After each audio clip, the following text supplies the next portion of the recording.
for sure. Tinuola, I want to get to you. Oh, Tinuola, you're on mute again.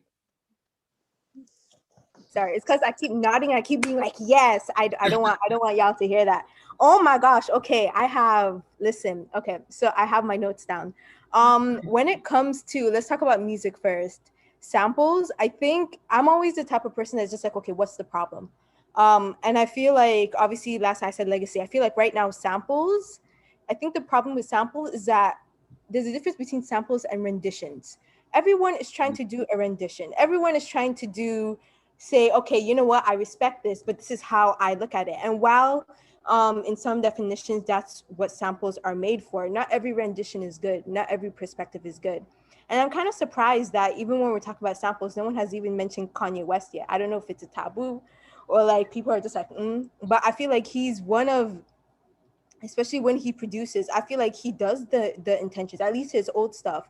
Like, I didn't even know, but All Falls Down, the sample of All Falls Down is Pretty Young Thing, PYT, from Michael Jackson. Yeah. But you could only hear it when the engineer deconstructs the actual song. And I was just like, oh my gosh. And that's, I think, what I think that's what Vanessa was saying in terms of intention. We love samples because samples kind of like work our brain a little bit. And that's what music is. Music is us kind of like taking into perspectives like, okay, how can we kind of personify or experience this song from us? So that's a little Easter egg if you find out, oh, this is done. I'm gonna say something controversial. There was this era in, I think, 2018, and Lauryn Hill, love her, my queen. She cleared the samples for X Factor. And there were three or four songs at the time where that was popping on the charts. One was Nice for What? Everyone knows that. And the other one that was really big was Cardi B's song, Care For Me. I don't know if y'all peeped that. Mm-hmm. But it's some... Right? The Asian Privacy album? Yes. Mm-hmm. Okay. It was in the song High Key, although because I love Jake and I love Nice for What better than I think it's called Here For Me or Care For Me. I think Care For Me did a better job at sampling in terms of using, at least when it comes to mystery of the songs. Sorry, I just wanted to put that out there and get it out. I also want to say royalties. We love to say, oh my God, this could be better, but like people want money now. Let's put the economy, let's put capitalism into it. It costs a lot of money to sample. An example, Leave the Door Open with Silk Sonic. They are under so much flack. Sorry, no, not Leave the Door Open. Bruno Mars in his Uptown Funk album.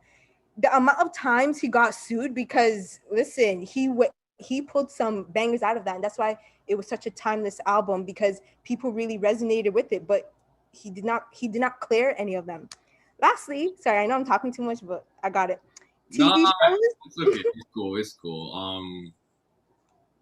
I was gonna just say TV shows should not come back. Very lazy, as what Larry said, and they only highlight the good parts of the shows they're coming back, and that's not what we loved.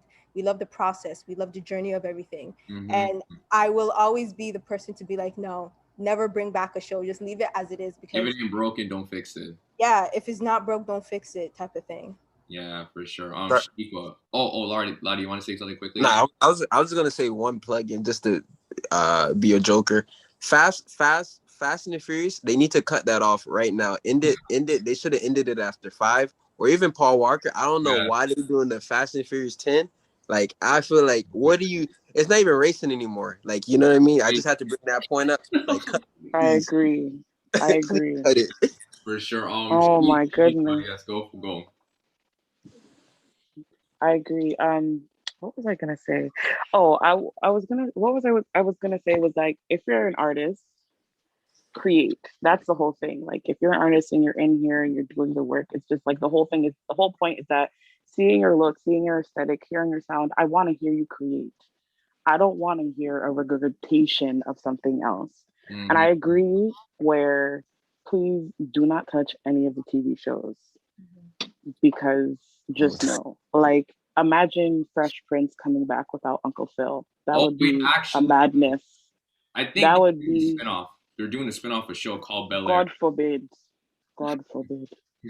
I don't want to. They're doing. I think it's It's already rare. It's rare. No parts. I don't want no parts in that at all. It's rare they get it right with the reboots. It's rare. I don't know if I've seen a good reboot. I heard the That's So Raven reboot was solid, but I've never watched it. So. Yeah, it was okay. I want to get to Emily because I know she just came back. We were just talking about just sampling overall and like has it like in a way tarnished what is like, you know, what we hear today, or is it not really a big deal? You know, we were just kind of having a conversation on that. I know I wanted you to have some time to speak on that, but it's okay if you're just coming back into the fold. Yeah, no, I see what you guys are saying. Like sometimes it's like the mystery of the song is where what Tinu mentioned, where All Falls Down, that was Michael Jackson, and we literally had to get that deconstructed. Or like Beyonce, she uses like her entire Coachella performance. There are like a shit ton of samples, but no one really caught it for some of them. So like her intro, that was a sample too. Mm-hmm. Like when she would just her walking in, what they were playing, that was a sample, but people didn't know. It wasn't like it was an outright like. Sometimes people take samples, and it doesn't feel like they're using a part of that song. Like it's pretty much still that artist's song. Like they're not really adding anything to it. If you're gonna take a sample, you have to have put your own spin on it. You have to have like your own creativity. Like you have to have. I think someone said something about like intention. You have to have that. You can't just take a sample and then be lazy with it, because then there was no point of it. Yeah, for sure. Did you want to say? And also, wait, the thing about TV shows, nothing should be rebooted. I think we all agree with that. Nothing should be. Don't reboot unless it's like an actual, like, you know how movies have little sequels. Like, okay, a sequel, cool, but like, stop rebooting things. Everything's being rebooted, and it's like not even just like if it's not broken, like don't try to fix it, but like doesn't anyone have any new ideas? Like we need those new ideas, new stories, you know?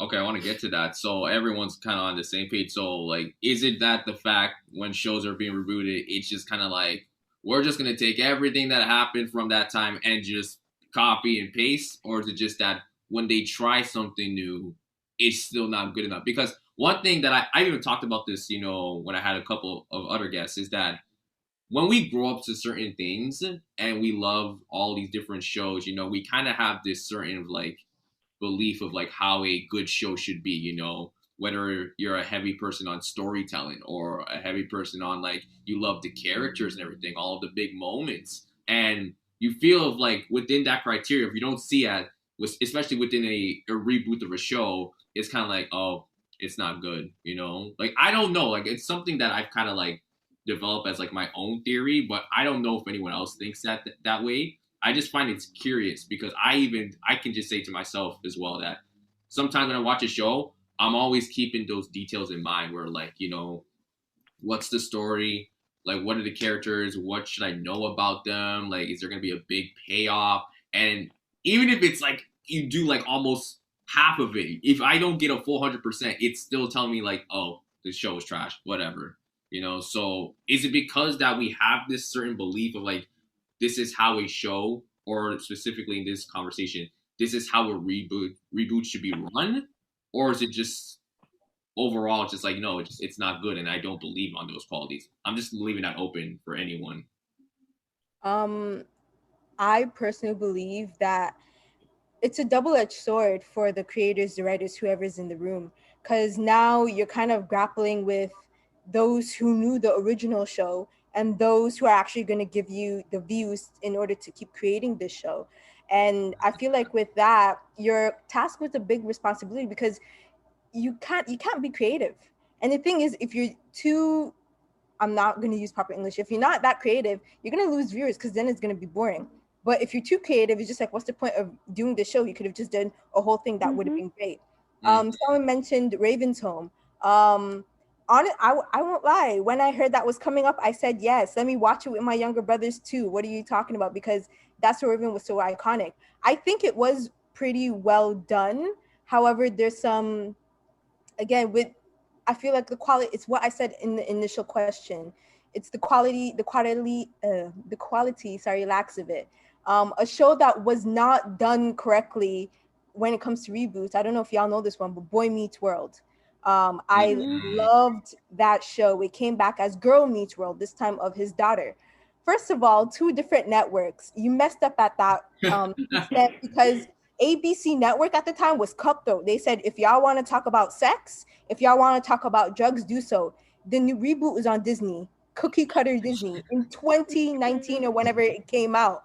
And now y'all trying to, that's why Boy Meets World was so good. Not because, obviously it was good because of the longevity. We followed the boy from being 12 years old to probably being 24. And it had all the issues you could think under the sun. Personally, Team Shangela. But the reboot was like, it was, what is this? What are you trying to create? And then you get to that envelope where you're supposed to push it, but instead you blow it. What's that actually doing for the consumers? How is that going to help others? If anything, they should just go watch Degrassi or whatever high rated, high functioning teenage angst show there is, because they'll get a proper introduction into it. That's why I feel like with shows, everything, especially if you're bringing a reboot, everything counts. You need to do proper. I don't know if there's another show that did it right. Again, Raven's Home, I think they did okay because they brought in some few people that you know made the old generation be like, ooh, but still brought in context. Again, but like you could still look at shows like Degrassi. I think it's done, but it had an 80s version, it had a 90s version, came back from the 2000s to 2020. Why did it run so far? Because they were being creative. You have my one last point. This is why I feel like when it comes down to reboots, cartoons, if you look at how adult animation is structured, way better quality, in my opinion, Rick and Morty fan here, than any other cookie cutter type of show that's here. Because we're in a progressive society, that means you have more feelings to hurt, which is why people are always, I guess, stepping on broken glass in terms of these things. But yeah, for sure. And like before I get to Ladi, like, it's not just like TV shows. They do it with movies too. Like one thing that I saw on Disney Plus, High School Musical, the series. And like, it's just like, bro, like it just shows it like, and there's times where it's good, but there's also times where like it's bad. Like I know a lot of people reminisce with Rush Hour, and like I didn't even notice until like a couple days ago they had a TV series back in 2016, and like I took a look at it. I was like, what? Probably like 3 episodes it lasted. Really? Yeah, like it was banned after I don't think it even went a full season. I'm pretty sure. So like again, you can tell it like you said, Tinuola, it's like a double-edged sword in a way. But yeah, Ladi, I want to get to you then after Emily and then Vanessa. Even honestly, it's sequels in music too. A lot, if you notice, a lot of these rappers, they're naming newer albums after their previous albums. Like you see Migos have Culture 3.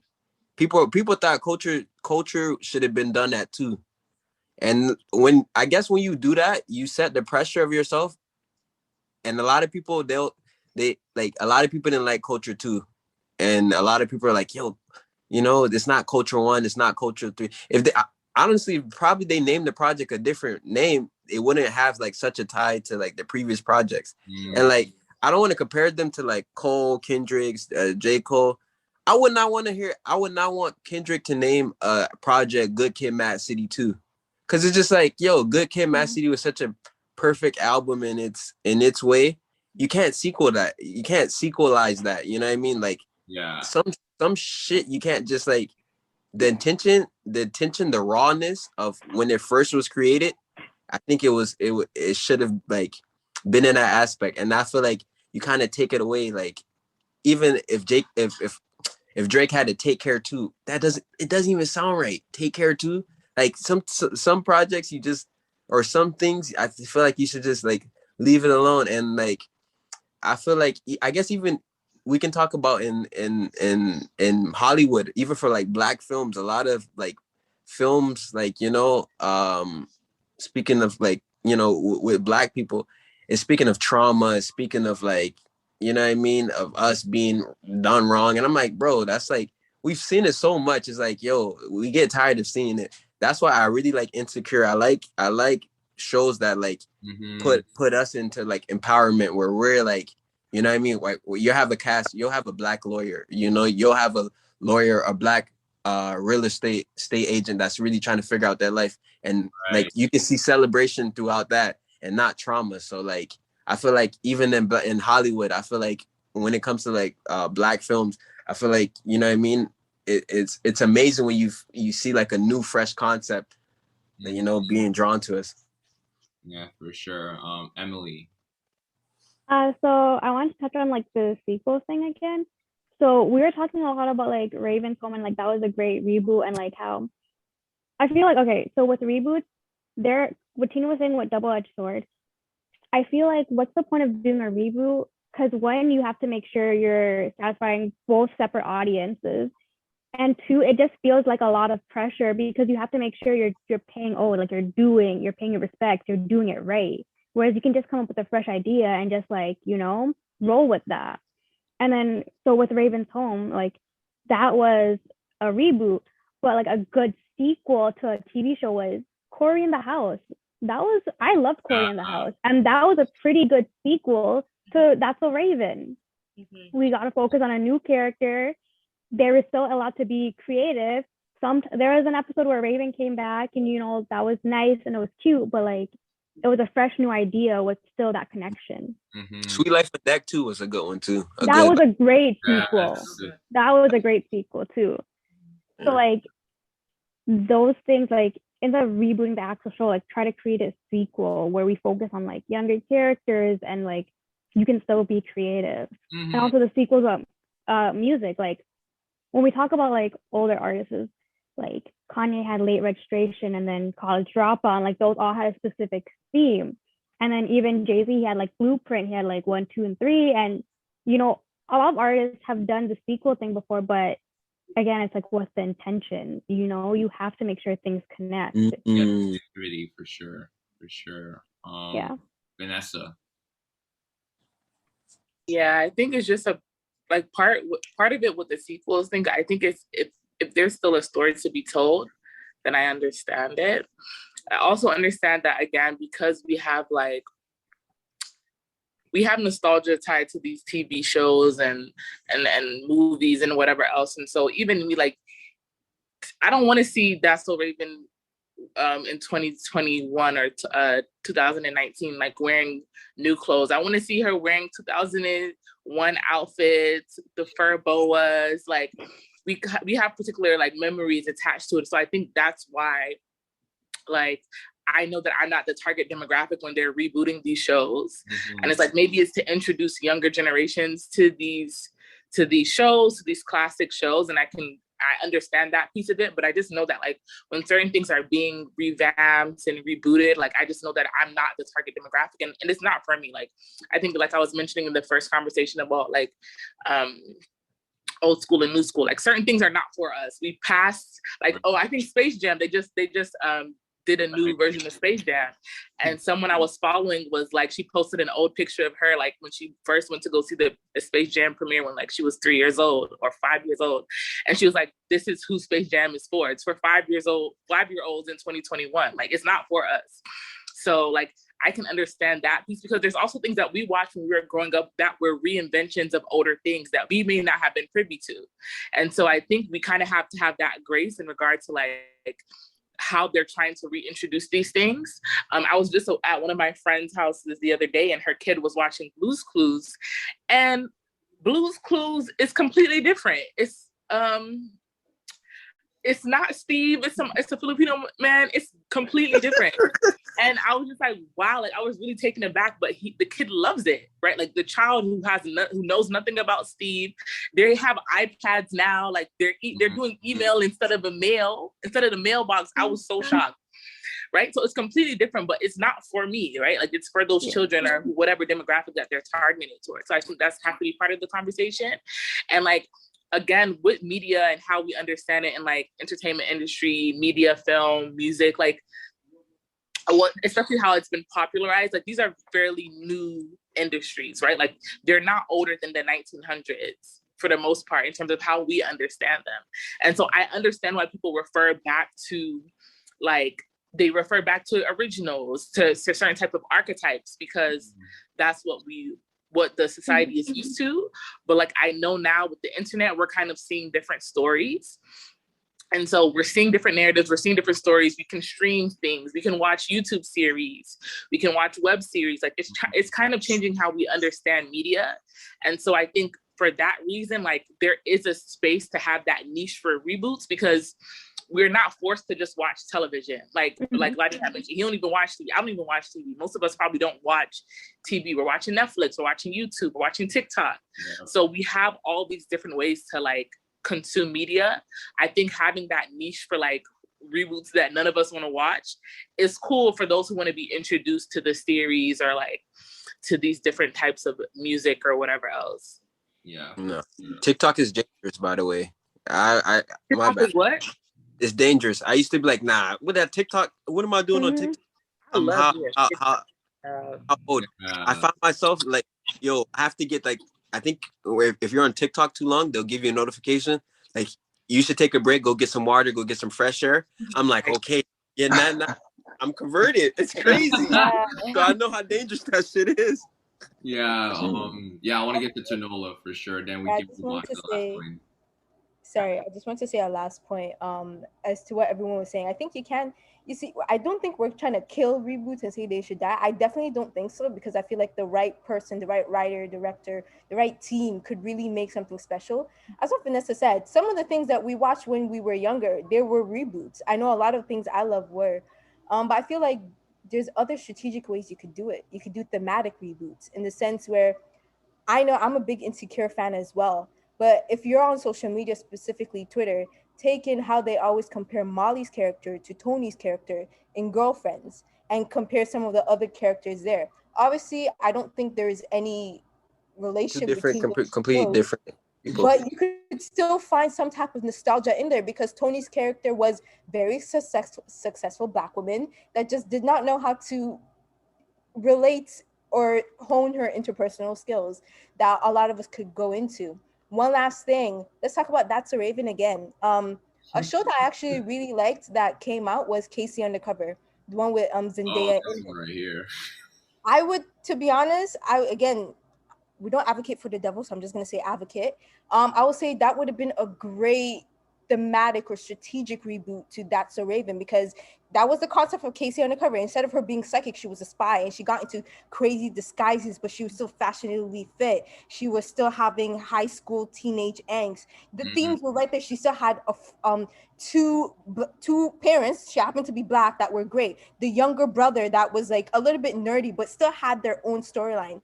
The quirky best friend or best friends.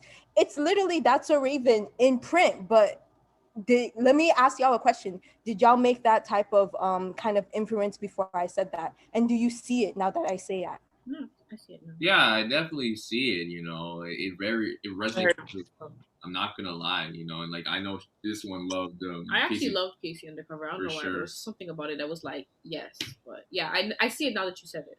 Yeah. And even, let me even say, she said, "Oh snap!" in one episode, and I said, "You see, that's it." And even bringing back a Different World episode when she brought. Listen, sorry, I'm getting excited. But if y'all watch A Different World, which is a '90s show that was basically a reboot or a sequel to the Cosby. We're not saying that name, to a show, with a very successful Black family. Like, nuances there that literally touched 3 to 4 different generations, and that show ended, I think, in 2019 or 2020. Sorry, I just wanted to say that. Yeah, no, don't worry. I do want to like just get to a couple last things. So this is kind of open to anyone. Have you ever been in those situations where you've been in conflict with someone who resonates very strongly with the new school generation, where you've had to like butt heads with them, where it's like, oh, you're wrong about this, or oh, I'm right about that. So like like it becomes this whole debacle where you guys are just kind of fighting on like which ideologies are correct. This one's not really like a full-on like structural based question. It's more like personal experience. So I see Shenikqwa's hand up right now. So I remember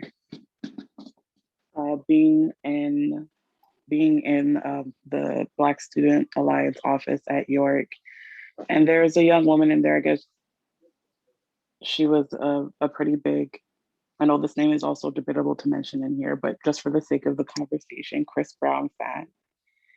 And I think she said like Chris Brown was, and she was like her first year. And I think she said Chris Brown was better than Michael Jackson or something like that.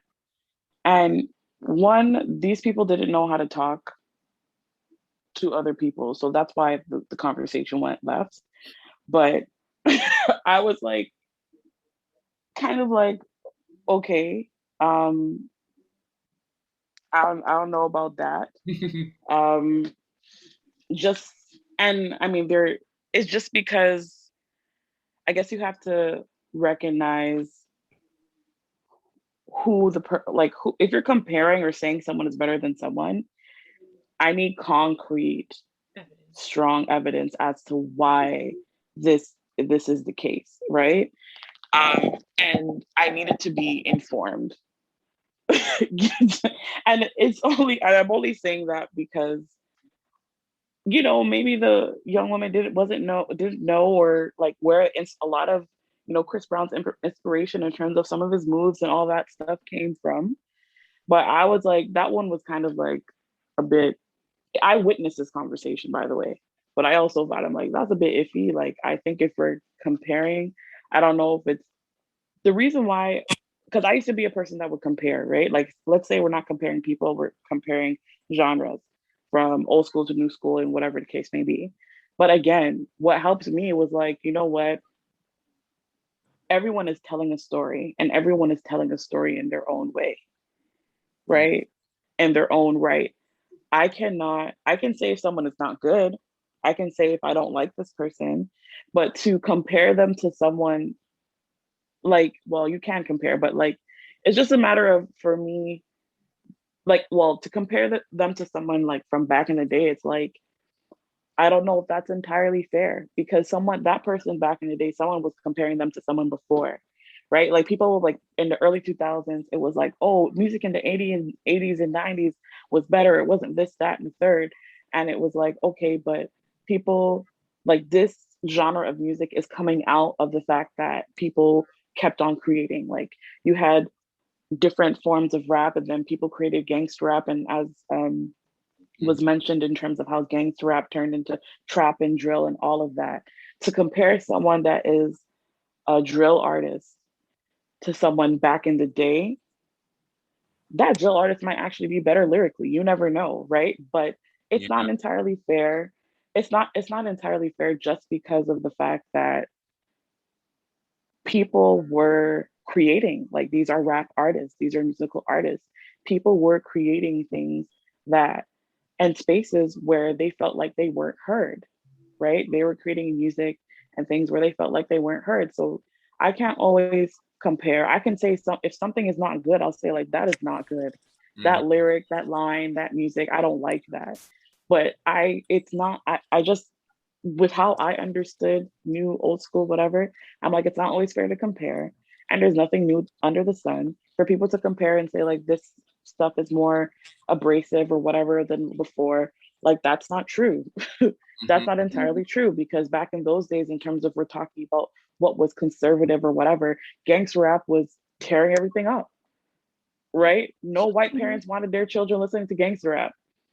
It was an alternative music that they felt like was literally destroying communities and neighborhoods. But it was a narrative that was very important to tell, because it not only touched on what was happening in communities, but it touched on the racial injustices and gender and all other types of violences that were happening at that time as well. So yeah, I can say what's good and what's bad in terms of my personal taste, but to compare, like, we're in a whole different, like, we're in a Black Lives Matter era. Like, to compare music right now in terms of what people are saying to now, like, to then, I can see similarities, but I can't say like this artist is better, because that artist might have started it and laid the foundation, you know? For sure. Emily, I know you got your hand up. Yeah, I had to put it up after I heard that comparison. People are wild. Michael Jackson had grown men fainting, okay? Ambulance had to be on the scene.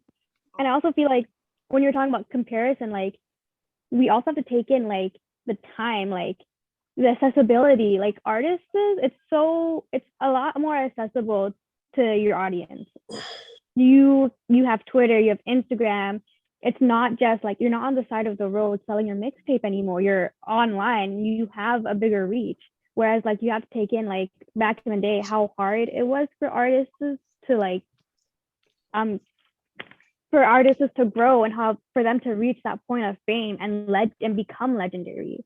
You know, you have to take in like how difficult it was back then for them to like even get their music out there, to even get their music recorded and those things. Yeah. And I also wanted to touch on like, cause I know I said the conservative thing before, but I feel like what Tinu said, that the content is the same, but the mindset was different. So like back in the day, they had Freaknik. Like that was as unconservative as could be. Oh my God. But like, I feel like back in the 90s or like in 80s and all that stuff, like things like a woman attending Freaknik, she would be labeled a whore. Like, whereas now we have like more sexual empowerment, like nobody cares. Do whatever you want to do. Women, you're not of a lesser status if you're that type of woman and you attend something like Freaknik. Sean, you're muted. Okay. I'm sorry to cut you off. It's just like there's a lot of noise in my where Shenel and I are at. So I apologize for that. You might have heard some laughter. So yeah, just are we good, Shenel? Yeah. Okay. I just want to chime in quickly and say like I'd argue that now we still have those conversations where people still demean women, Black women for those same things, right? Because when WAP came out, everybody was in a tizzy about two Black women talking about their vaginas, and it's like, okay, Lil' Kim has forever been talking about her vagina. Like you have people who are always talking, like who are always like embracing and like taking hold of their sexuality. And when Lil' Kim was doing it, it was definitely like to push back against like a rap game that was mainly dudes, right? Yeah. Like it's different genres because Queen Latifah was doing a different thing than Lil' Kim was doing, and then what Foxy Brown was doing, and then what Lauryn Hill was doing. It was different. But I feel like sometimes in industry, it's a male-dominated industry. And then even people who are consuming the music and us looking at things at times from a patriarchal, masculine lens, it's like we kind of value, like, like a lot of men will be like, Erykah Badu, oh my God, like pinnacle of Black women, da, da, da, da, da. But do not listen to Erykah Badu in a radio interview because she ain't saying much.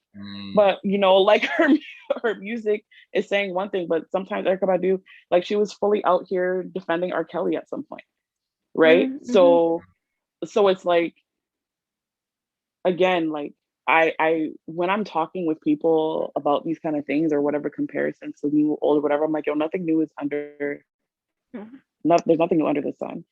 Freaknik people would have been calling those women whatever the case may be, but best believe today it's that same rhetoric, and people look back and will say, oh, how come women can't be like this, and compare it to someone who is in a completely different ball game or genre. And it's just the idea of controlling women's bodies when it comes to how women show and like are in their bodies has always been something. It has always been like controlling women's bodies has always been a thing. Yeah. I don't like, I think now we're seeing it's a continuation of a lot of groundwork that have been done of people taking claim of what they're going to do and how they're going to wear whatever. And you still hear and some of the things that as to how women may feel like they have to portray themselves, sometimes it can still be connected to like a focus on the male gaze, right? But at the end of the day, like I think it goes back to like part of what you're saying in terms of agency, and also people just being authentic to themselves as to what it is that they want to do and how it is that they want to show up. Because there's also a lot of artists that don't do, those things, and they may not be on the mainstream as much, but that has everything to do with an industry that is male dominated and nothing to do with that actual artist and like their capabilities and their artistry. Yes, for sure. Andre and then Emily after. I was gonna say, oh yeah, so I don't really have experiences like getting to like conflicts with people like in terms of like music, old school, new school. But for me, I'm finding myself, I'm trying to like just listen to more of the newer music coming out, like different genres. So for myself, like I got really disconnected from dancehall music for a while. I'm Jamaican, and I used to listen to dancehall music religiously, but for a while I kind of stopped listening to it. So right now I'm trying to, see what dancehall's saying now in 2021, or reggae saying in 2021. And I'm really liking what I'm hearing so far. I like the newer artists that are coming out of dancehall and reggae, and the sound has really changed, and I'm enjoying it. And when I was thinking about so like yeah, music and how I engage with like I guess new music, I feel like back in the day, like so when it came to like dancehall and reggae and stuff, like there was a deep experience tied to the music for me. Like I'll go back to Jamaica because my family still lives out there. I'll go back to Jamaica every single summer, and like I'll take in the music, like with my family, with my cousins. They'll be putting me onto the new tracks. We'll be going to events, we going to parties, whatever. People are just blasting music outside their houses. Like it's raining outside, we're all in the streets dancing and stuff like that. So there's something very special. There's an experience like, tied to it, which made it like, more memorable and like fun, and you're doing with other people. When I think about like high school, like there'd be times like we're just chilling with friends and we're all like singing along to a song out loud, whatever. We're going to a ball game, like as a team, we're warming up, we're chanting the music. We're chilling after school, listening to music. We're on a field trip on the bus, and everyone's just singing along to a song or whatever. And I think those experiences tied to the music is what is like really making me connect to that music that I was listening to back then. And now it's like I feel like I'm not doing those same things anymore. So like I don't feel like I'm having like an experience attached to the music. And I think I feel like I listen to music a lot on my own recently. Like yeah, I don't really listen and I'm not going to Jamaica in the same ways that I used to like take in the music with family and friends or whoever. And nowadays I'm just listening to music on my own, like my headphones in at the gym or whatever, just at my house. Not really going out with anybody. I'm getting older, so I'm not really going, like I used to like go to the club a lot and like with friends and we're singing along to music and stuff like that, but I'm not really doing that as much anymore. So I feel like that piece taken out of it is kind of changing how I appreciate the music. And so yeah, I'm just thinking if that's a part of it, like if I was interacting with the music in those similar ways, like with people, with friends, with community, if I would just appreciate it a little different, or enjoy the newer music a little different. But yeah, so I guess yeah, that's all I have to say on that. Yeah, for sure. Emily, Ladi, if you guys don't mind, we just give your takes very quickly because I would love to wrap this up. I know we've been here for a very long time, so. Okay, cool. So I'll run through this fast. When we were talking about like women's bodies were always controlled, I was like, the first thing I thought of was like earlier, like early 2000s, like it was a thing, like you had to be skinny, like no plus size representation. But now it's like, I don't know if you guys seen this, but like BBLs are really, really, really in. Like there was a plane that every single person on that plane got a BBL, and they were running out of people to assist them with their wheelchairs because every woman on that plane had come back and got a BBL. And like that's how serious it is. Our bodies are still controlled. We still have like a body standard, and we're trying to like abide by that. And also I feel like, to touch on, like I said something before about women empowerment, like women can be more sexual now, but like if you've had like, there have been multiple discussions and tweets where women have to be a certain type of sexual, and now it's like we have to be like overly sexual. And if women are like vanilla sex, like they're looked down upon, or if they're prude and all those things. And it's like, it's wild because we moved from one point of view and saying a woman who's too sexual is bad, and now we're at another point of view where it's like, if you're not as super sexual and like that, now you're bad. So we're still controlled in that way. Also, touch on dancehall. Listen, I love 90s to early 2000 dancehall. Chef's kiss, okay? Even like a sprinkle and a little bit of 80s dancehall, those iconic years. And I feel like what happened is like, yeah, those same memories, like going back to Jamaica and experiencing the music, like obviously you're gonna have like strong ties to music, but like dancehall itself, like it used to be like multiple rhythms and every single artist on that rhythm. They still do that, but now it's like 5 or 6 artists per rhythm. And we don't have that same experience where we're giving an artist a sound and we're seeing how every single person plays with it different. Mm-hmm. The Diwali rhythm, that had the audience in a chokehold, okay? You could do anything. There was that one girl who couldn't even sing, and her music went #1. The uh-oh girl, she cannot sing, but that rhythm had everybody in a chokehold. And I feel like we don't really have those anymore.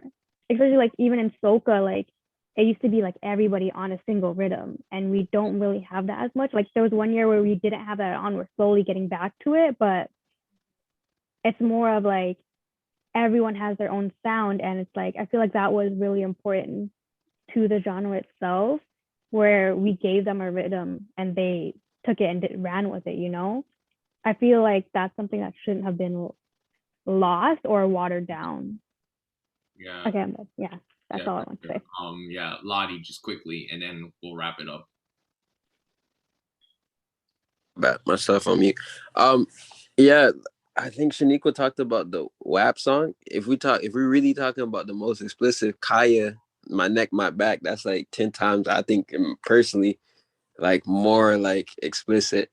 And the thing is, the WAP song, I have no issue. Like them talking about the topic, the vaginas, it's not that. I just personally don't like the song, like the beat or the lyrics. Like if it was catchy or something, yeah, I'll be singing it too. And the thing is, I was just, when we talk about women empowerment, I kept hearing about how good Jasmine Sullivan's album was. I kept hearing people rave about it, and I finally took it in yesterday.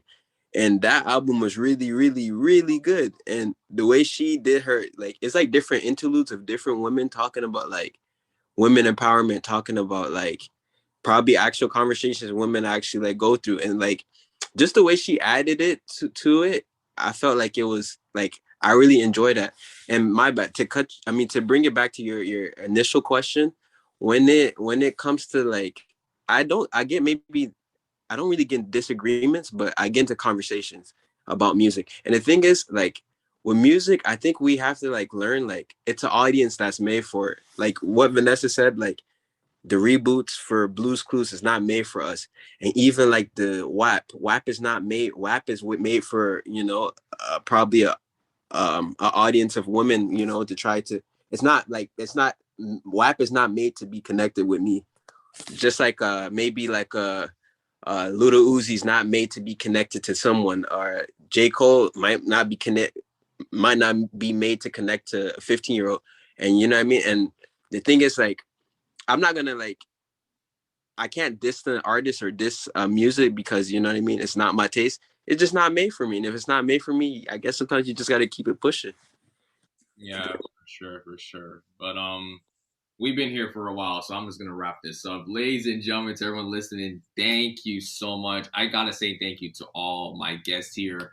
I know it's late and I know you have other stuff to do, but I mean this from the bottom of my heart. I've been working on this ever since I finished last year's Old School, New School. I'm like, it has to be bigger and better.